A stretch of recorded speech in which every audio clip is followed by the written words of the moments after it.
Hi, my name's Brad Pickens. Have you ever wondered how a radiator is pulled out of a semi truck, say a Peterbilt, for instance? Well, today we're going to talk about the procedures for pulling out a radiator in one of those trucks.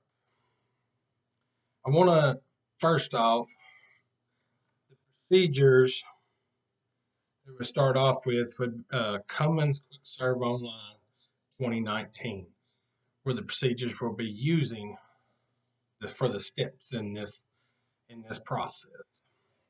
Now, if you've never seen a radiator in a semi truck, I've got a visual here because it's hard to visualize if you've never seen it.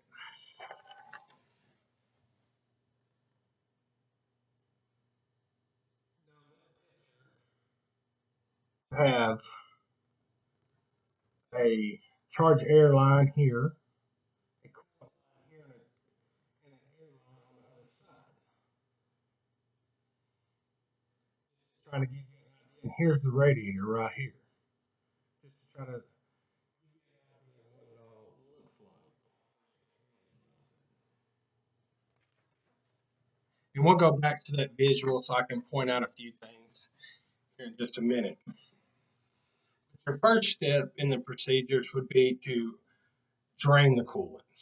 Now, before we drain the coolant, which is normally on a pipe below the truck, or sometimes it's even got a little fitting you can turn to drain it out. You would need a bucket or a approved container.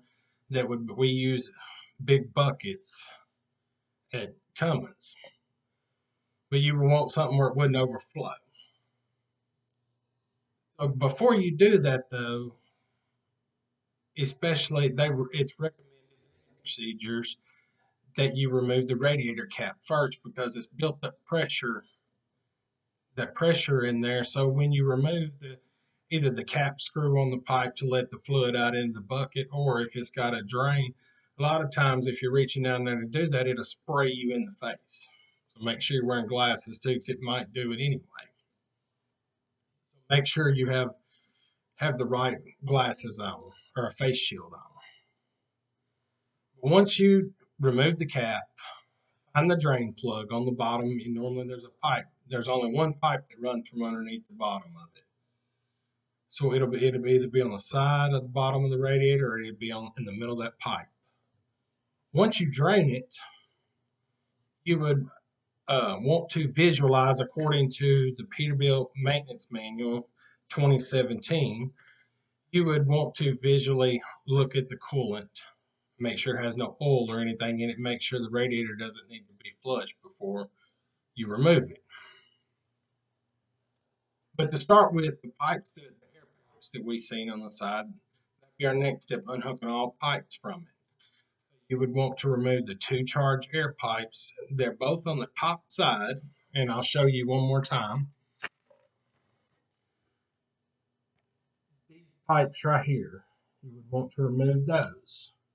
And there's also a coolant line, top radiator hose right here.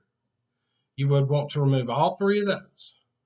And also, it's hard to see in the picture, but there's also a coolant line running here. And you would want to remove it also. And once you've got all your lines removed, all your hoses, the next step in it is you would want to unhook or you would want to unbolt it. Before we unbolt it, though, we want to make sure we stabilize the radiator because it can tilt back and forth or it can fall. Once you remove there's two bottom bolts to it underneath the truck, and there's two crossbars. I don't know if you can see it in the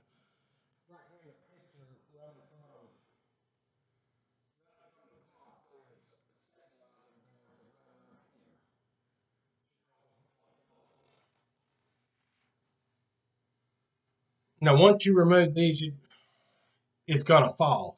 So it's better to have it to a hoist as in a crane. It's an approved crane. Now, according to North Factory Sales Incorporated, 2019, these radiators that go in these Peterbilts that are sold weigh, just the radiators themselves are 238 to 250 pounds, depending on the model. So you would want to make sure that whatever you're using to lift this radiator is appropriate weight-wise to lift it up, has the weight capacity. Now, once you've determined that, you hook your crane or your hoist, whatever you're using, up to it. Use a crane. It's a big crane, above head crane. And you would then put a little bit of pressure on it, not much. Remove the bottom two bolts, and then remove the side bolts. Now, we don't typically use, we're at Cummins, we don't typically use two people for this process, but we can if we are having problems. So now you've got all your lines, all your hoses unhooked, all four bolts, the two side bolts and the two bottom bolts. Now you're ready to lift out the radiator. So what you want to do is take the hoist and lift it up a little at a time until you're clear of the studs that are coming up.